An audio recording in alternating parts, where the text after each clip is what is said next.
Assalamualaikum warahmatullahi wabarakatuh. Alhamdulillah wa kafa. Wassalatu wassalamu ala rasulih nabiyil mustafa wa ala alihi wa ashabihi min ahli tuqa wal wafa wasyarafa wa tabi'ina lahum bi ihsanin ila yaumiddin iqtafa. Kaum muslimin dimanapun anda berada, para mahasiswa Fakultas Syariah YIN Palangkaraya yang memprogramkan mata kuliah Ushul Fikih 2, alhamdulillah, puji syukur kita panjatkan kehadirat Allah. Hari ini kita bisa melanjutkan perkuliahan kita. Salawat kepada Rasulullah, Allahumma salli ala Sayyidina Muhammad. Oke, materi kita yang akan kita bahas pada mata kuliah Ushul Fikih hari ini adalah Qawaid Ushuliyah Lughawiyah. Sebelumnya, marilah kita bersama-sama membaca basmalah. Bismillahirrahmanirrahim. Qawaid Ushuliyah Lughawiyah itu adalah kaidah-kaidah usul fikih dari segi kebahasaan. Nah, ini sudah kita bahas dulu di awal-awal perkuliahan. Ada macam metode dalam penetapan hukum Islam, macam-macam istimbat dalam penetapan hukum Islam. Nah, salah satunya adalah kaidah-kaidah usul fikih dari segi kebahasaan. Apa sih mereka-mereka itu juga pernah kita bahas pada materi-materi sebelumnya. Apa macam-macam qawaid ushuliyah lughawiyah itu juga sudah kita bahas. Hari ini kita akan membahas lafal yang tidak terang artinya. Jadi lafal yang tidak terang artinya. Kalau sebelumnya, sebelum ini kita membahas lafal yang terang artinya. Jadi lafal yang terang artinya. Nah, hari ini kita bahas lafal yang tidak terang artinya. Kalau yang kemarin lafal yang terang artinya itu kan ada bahasanya adalah zahir. Itu jelas. Kemudian lebih jelas daripada zahir adalah nas sebutannya. Lebih jelas lagi dari nas ini adalah mufassar. Masih ingat kan? Lebih jelas dari mufassar ini adalah muhkam. Muhkam. Ingat, zahir, nas, mufassar, muhkam. Nah, lafal yang tidak jelas itu terbagi kepada 4. Khafi itu tidak jelas. Lebih lagi tidak jelasnya adalah muskil. Lebih lagi tidak jelas dari muskil adalah mujmal. Lebih tidak jelas lagi adalah mutasyabihat. Nah, kemarin zahir jelas, lebih jelas lagi nas, lebih jelas lagi mufassar, lebih jelas lagi muhkam. Ini tidak jelas.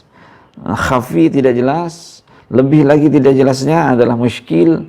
Lebih tidak jelas lagi dari muskil adalah mujmal. Lebih lagi tidak jelasnya adalah mutasyabihat. Kira-kira mudah-mudahan bisa dipahami.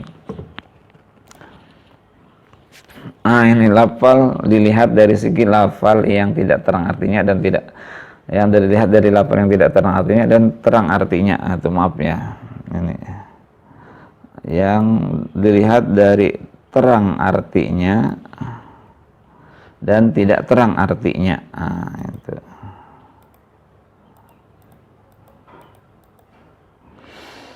Nah, ini yang kita bahas itu ini.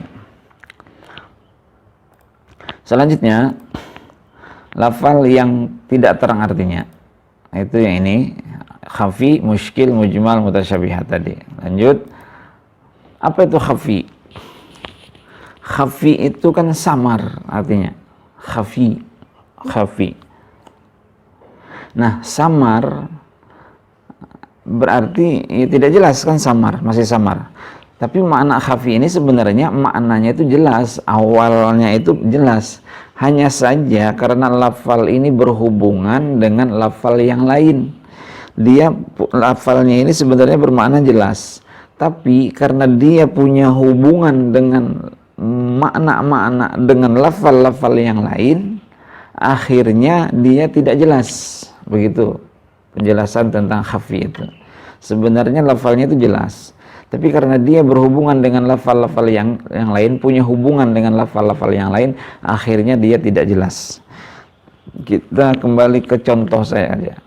Dalam surah Al-Maidah, misalnya di sini surah Al-Maidah ayat 4, as-sariqu was-sariqatu faqta'u aydiyahuma. Nah, yang kita sorot di sini adalah lafal as-sariqu. Apa itu arti as-sariqu? As-sariqu itu adalah pencuri. Namun demikian, pertanyaannya adalah, nah seperti yang di dalam slide ini, Memang pencuri itu jelas mengambil punya orang lain gitu. Tapi namanya pencuri itu adalah dia mencuri tanpa ketahuan orang. Pertanyaannya, dalam Al-Quran itu tidak ada istilah perampok, pencopet. Nah, namun kata pencuri ini punya hubungan dengan lafal-lafal yang kayak gitu. Artinya gini, nah kalau pencuri aja dipotong tangannya, lalu perampok gimana? Masuk nggak? Kalau di perampok apa langsung digimana kan gitu kan, lebih ganas perampok lagi daripada pencuri. Apakah hukumannya lebih daripada sekedar potong tangan atau seperti apa? Bagaimana pencopet juga? Bagaimana misalnya kayak apa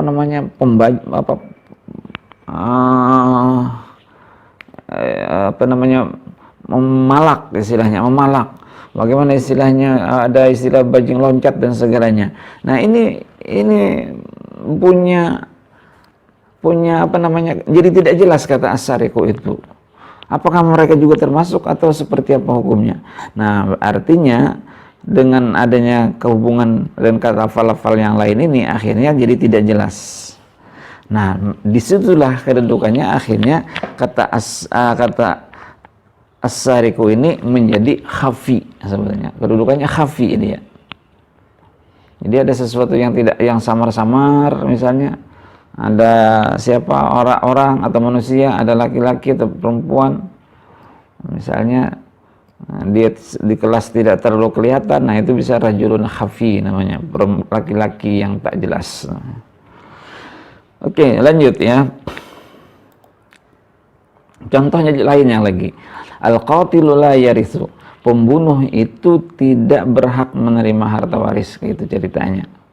Nah, al-qatil itu jelas dia pembunuh. Tapi karena al-qatil pembunuh ini bisa berhubungan masih dengan lafal-lafal yang lain. Misalnya bagaimana kalau dia membunuh tidak sengaja. Nah, yang namanya pembunuhan tak sengaja. Pergi ke hutan atau apa kayak namanya, tiba-tiba ceritanya kayak orang dulu ya, misalnya memanah apa atau menembak burung, ternyata ketembak orang tua, misalnya seperti itu.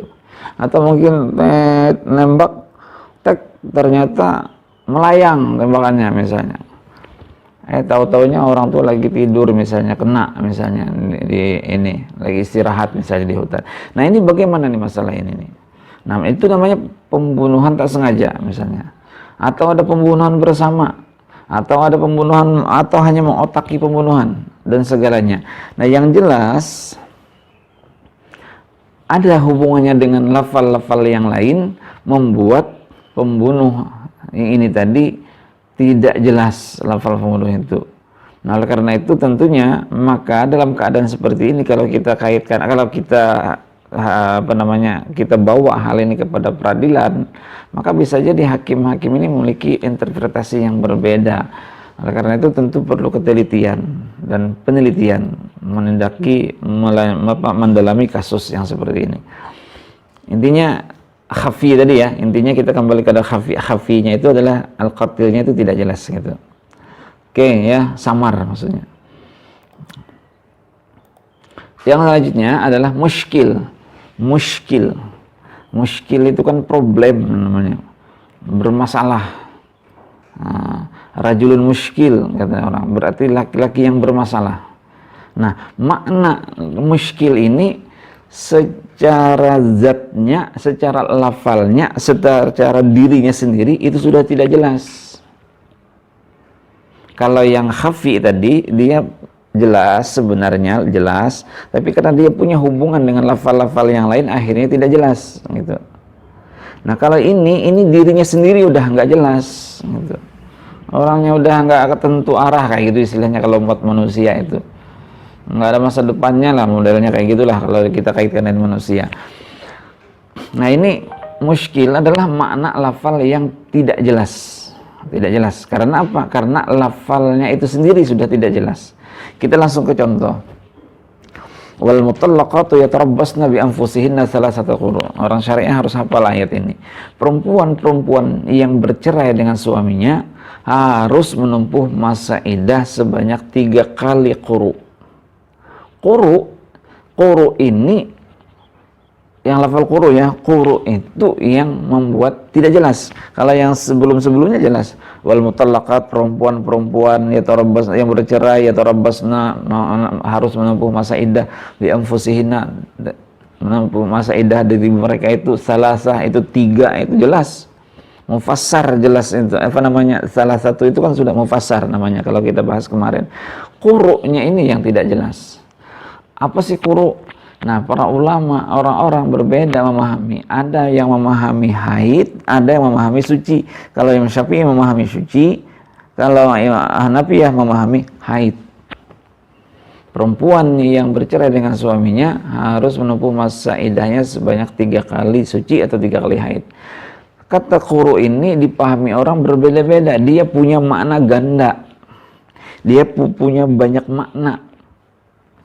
Nah, ini asalkan bukan pribadi ganda ya. Bukan atau apalagi perilaku ganda, itu bahaya juga. Semakin muskil dia, semakin problem orang itu. Nah, quru ini karena maknanya ganda, makanya dia masuk ke dalam muskil. Mana sih yang sebenarnya? Yang inikah, yang inikah? Kayak gitu. Nah, itu namanya muskil. Nah, jadi lafalnya adalah muskil. Kalau 3 kali suci, nah, kita kaitkan ke fikihnya aja dulu ya. Kalau 3 kali suci, berarti perempuan yang bercerai itu, perempuan dicerai harus dalam keadaan suci. Itu pasti sudah. Jadi suci 1, sudah terhitung 1 suci. Yang kedua, bulan kedua haid. Yang ketiga suci. Yang keempat haid. Yang kelima, bulan kelima suci. Maka bulan kelima boleh dia menikah lagi dengan orang lain. Jadi jangan dihitung 3 bulan, harus hitungnya suci, haid suci, haid suci. Nah, kalau Hanafiyah itu tentu agak lebih lama. Haid suci dulu menikah, cerai. Kemudian haid, itu baru dihitung 1 haid. Yang kedua suci. Yang kedua ini haid. Nah, bulan keempat haid ya. Yang bulan kelima suci, bulan keenam haid. Kalau Imam Syafi'i, mazhab Syafi'i menghabiskan waktu 5 bulan, paling tidak kira-kira begitu ya. Yang jelaskan dalam setiap bulan itu ada haid itu ya. Nah, 5 bulan, anggaplah begitu. Kalau ini 6 bulan, karena sampai hitungan ke-6 gitu, anggaplah begitu. Tergantung tanggal haidnya lah istilahnya, tergantung kapan dia sucinya dan segalanya. Nah, itu terkait dengan muskil tadi adalah kata quru. Kita kembali ke fokus kebahasan, kembali adalah kata qurunya itu yang menjadi muskil. Memiliki yang jelas lafal-lafal yang bermakna ganda muskil. Intinya begitu.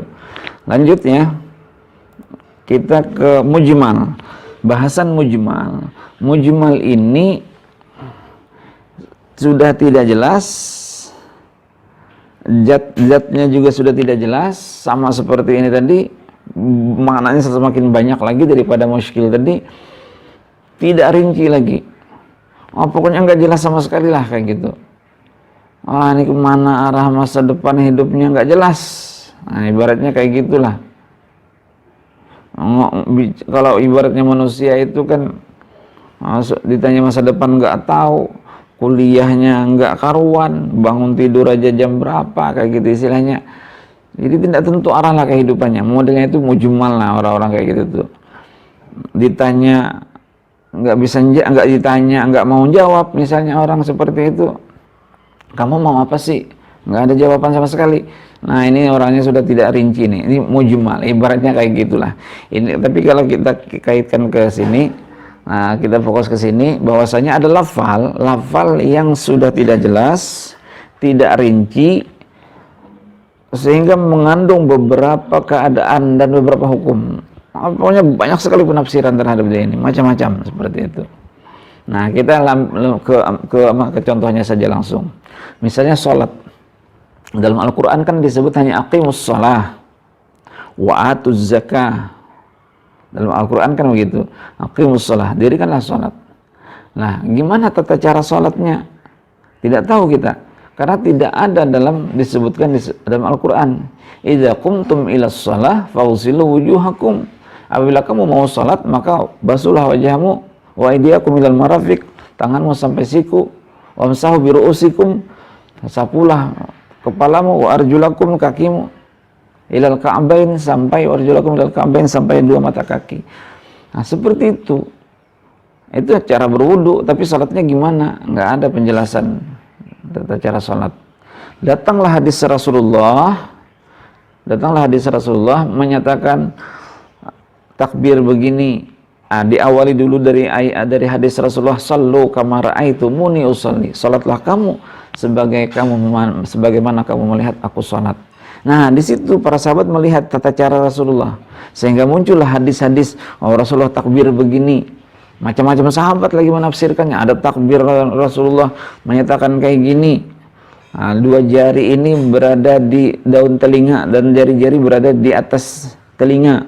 Tapi ada juga yang memahami bahwasanya hadis Rasulullah itu hazwa mankibaihi, yarfa'u yadaihi hazwa mankibaihi, itu mengangkat tangan sejajar bahunya. Ada hadis juga yang yarfa'u yadaihi hatta yuhaziya uzunaihi, yaitu sejajar dengan kedua telinganya. Nah, begini.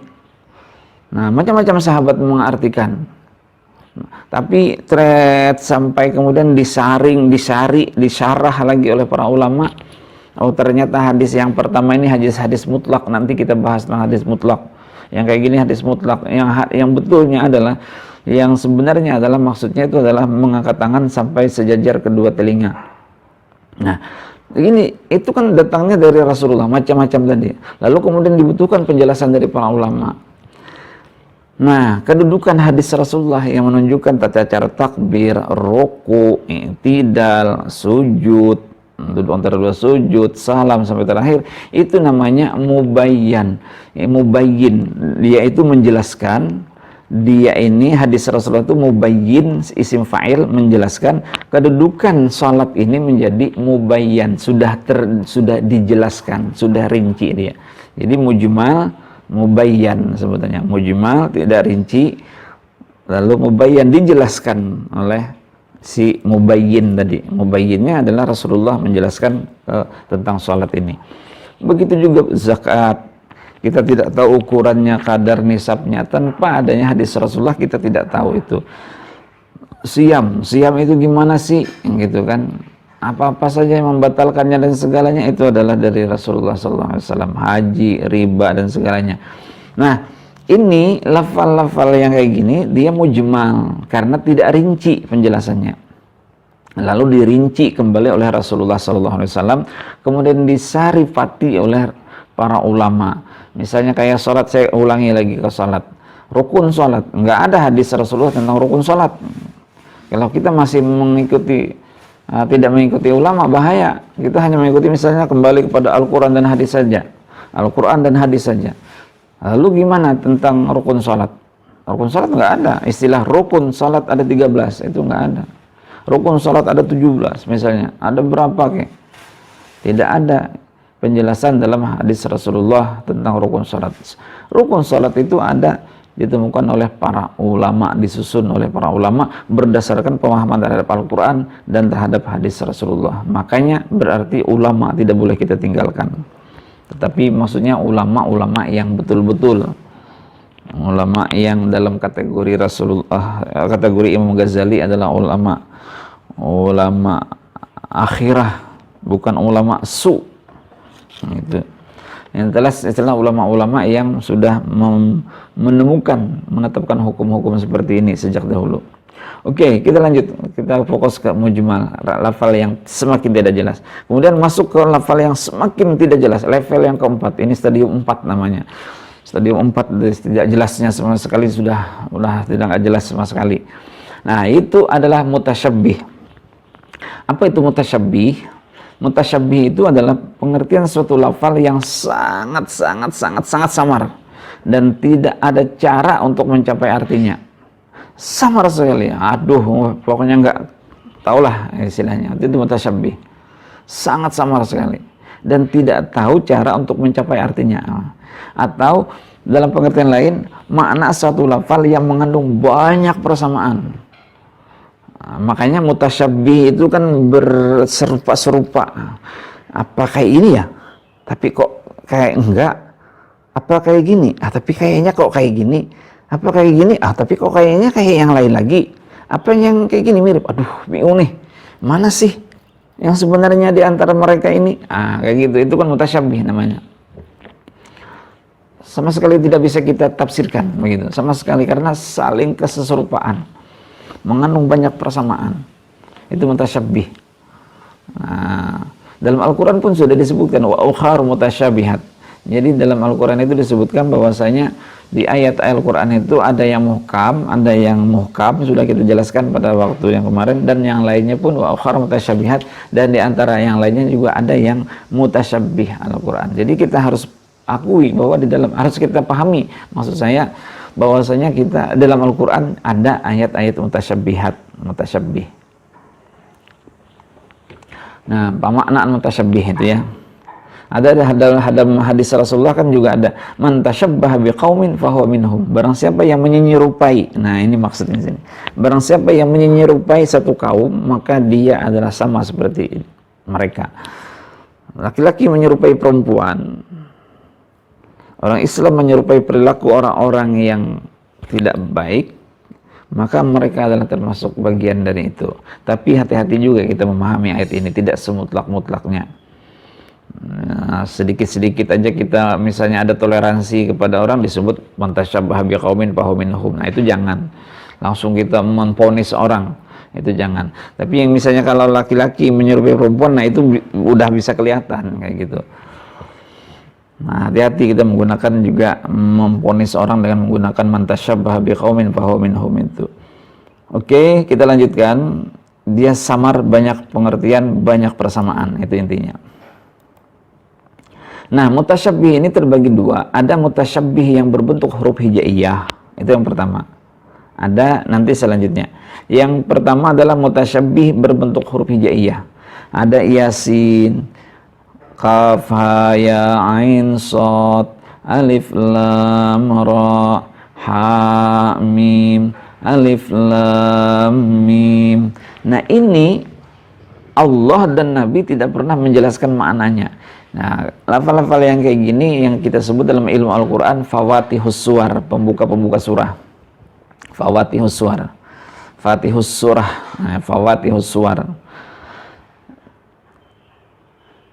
Ini tidak dijelaskan oleh Allah, tidak dijelaskan oleh Rasulullah, sehingga mufassir dalam kitab tafsir itu kalau ketemu ayat kayak gini selalu menuliskan Allahu a'lamu bimuradihi. Allah lah yang mengetahui maksudnya. Nah, karena tidak bisa dipahami secara zatnya, tidak bisa dipahami, tidak jelas, sangat tidak jelas, maka tidak bisa kita meraih mencapainya itu aman. Gimana sih memahami yang ini nih, gitu maksudnya. Maka dia masuk dalam ayat mutasyabih. Nah, yang kedua adalah mutasyabih berbentuk ayat-ayat yang secara zahirnya mempersamakan Allah dan makhluknya. Ayat-ayat yang secara zahirnya mempersamakan Allah dengan makhluknya. Ada dalam ayat-ayat Al-Quran. Buktinya ini ada. Mempersamakan Allah dengan makhluknya. Itu ya. Itu mutasyabih yang kedua. Ayat yang di sini dalam surah Al-Fatah ayat 10. Yadullahi fawqa aydihim. Tangan Allah di atas tangan mereka. Nah, ini pernah kita bahas sebenarnya. Tapi di sini kita bahas lagi. Ini perlu ditakwil. Nah, apa itu takwil? Takwil itu adalah memalingkan suatu makna kepada makna yang lain. Atau makna ini sudah jelas, tapi dipalingkan makna supaya tidak jelas lagi. Nah, itu pengertian yang mutlak ya. Tapi yang kita ambil adalah memalingkan satu makna kepada makna yang lain yang lebih tepat, yang lebih relevan. Memalingkan suatu makna kepada makna yang lain yang lebih relevan. Apa yadullah, tangan Allah di atas tangan mereka? Tangan ini digunakan untuk apa saja? Untuk mengambil, meraih, menempeleng, menampar, maaflah, istilahnya kayak gitu. Bisa kita lakukan apa saja, meraih, melakukan apapun, melambai dan segalanya. Maka berarti, atau bahkan tangan juga bisa menunjuk, menolak, misalnya kayak gitu. Itu adalah maksudnya bahwasanya tangan ini berkuasa, kekuasaan. Maka berarti tangan adalah simbol kekuasaan. Ditakwilkanlah tangan itu sebagai kekuasaan. Maka tangan Allah di atas kekuasaan Allah di atas kekuasaan manusia. Itu yang kita takwilkan. Mengapa harus kita takwilkan? Ya tentunya adalah kita berupaya agar bisa supaya iman kita ini tidak tergoyahkan atau membayangkan sesuatu apapun. Membayangkan sesuatu apapun. Allah itu adalah kita yakin laisa kamitslihi syai'un. Tidak ada yang menyerupai Allah. Mukhalafatuhu ta'ala lil hawadis. Allah juga berbeda dengan makhluknya. Nah, tidak mungkin Allah punya tangan kayak gitu. Tapi ini perlu disimbolkan bahwasanya perlu ditakwilkan bahwa itu adalah kekuasaan. Nah, di antara masyarakat kita aja dalam aliran Islam, dalam aliran orang Islam ini ada juga yang menjeniskan, menjisimkan Allah Subhanahu wa taala. Nauzubillahi min dzalik. Mengatakan bahwa Allah berada di atas, di arasy gitu modelnya. Berarti sama meletakkan bahwa Allah itu punya tempat gitu. Meletakkan bahwa Allah itu duduk di atas kursi gitu. Lalu tangan Allah ada, tangan Allah ya ada, tangan Allah. Tangan Allah itu yang jelas ada dan berbeda dengan tangan makhluk manusia. Nah, ini bahaya kalau kita kalau hal ini disampaikan kepada orang-orang awam, akan membayangkan seperti apa tangan Allah, besarnya seperti apa. Jangan-jangan waktu Allah marah itu angin topan itu dilibas oleh Allah Subhanahu wa taala pakai tangannya. Kayak gitulah pemahaman orang kan. Nah, padahal bukan seperti itu. Makanya perlu takwil. Ahlussunnah wal Jamaah itu mentakwilkan ayat ini. Yang kedua, wa yabqa wajhu rabbika dzul jalali wal ikram. Yang kekal itu adalah arti letterleknya ya, yang kekal adalah wajah Tuhanmu yang memiliki kemuliaan. Apa sih, apakah Allah punya wajah? Nah, itu pertanyaannya kayak gitu kan. Oh, gimana wajah Allah? Tampan apa gimana? Bagaimana hidung Allah? Bagaimana Allah pakai jenggot apa enggak ya? Kayak gitu kan, akhirnya begitu pemahaman orang kalau kita mengartikan wajah. Karena yang dibayangkan manusia pasti wajah, pasti dia membayangkan wajah yang ada di yang kayak gini. Nah, wajah itu adalah simbol keagungan, simbol kemuliaan. Berarti yang kekal itu adalah simbol kekuasaan juga. Dan para mufassir mengartikan wa yabqa wajhu rabbika dzul jalali wal ikram, keagungan Allah, keizzahnya Allah Subhanahu wa taala itu, atau kemuliaan Allah Subhanahu wa taala itu, atau kekuasaan Allah Subhanahu wa taala itu yang kekal karena dia memiliki kemuliaan dan keagungan yang luar biasa. Nah, itu jadi wajah ini kita palingkan dengan makna keagungan, kemuliaan, kekuasaan Allah Subhanahu wa taala. Karena orang tanpa wajah walau gimana pun bodinya bagusnya, kalau nggak ada wajah gimana? Nggak bagus kan, kayak gitu istilahnya. Berarti kemuliaan, rahmat Allah Subhanahu wa taala dilihat. Itu yang kekal gitu. Oke, saudara sekalian, barangkali itu materi kita pada hari ini. Alhamdulillah kita sudah menyampaikan permasalahan ini, tentu kaitannya dengan lafal yang tidak jelas, yaitu khafi tidak jelas, muskil lebih tidak jelas, mujmal lebih tidak jelas lagi, mutasyabihat lebih tidak jelas lagi. Barangkali itu yang bisa saya sampaikan. Mudah-mudahan ada manfaatnya. Kita akhiri bersama-sama dengan membaca hamdalah. Alhamdulillahirabbil alamin. Assalamualaikum warahmatullahi wabarakatuh.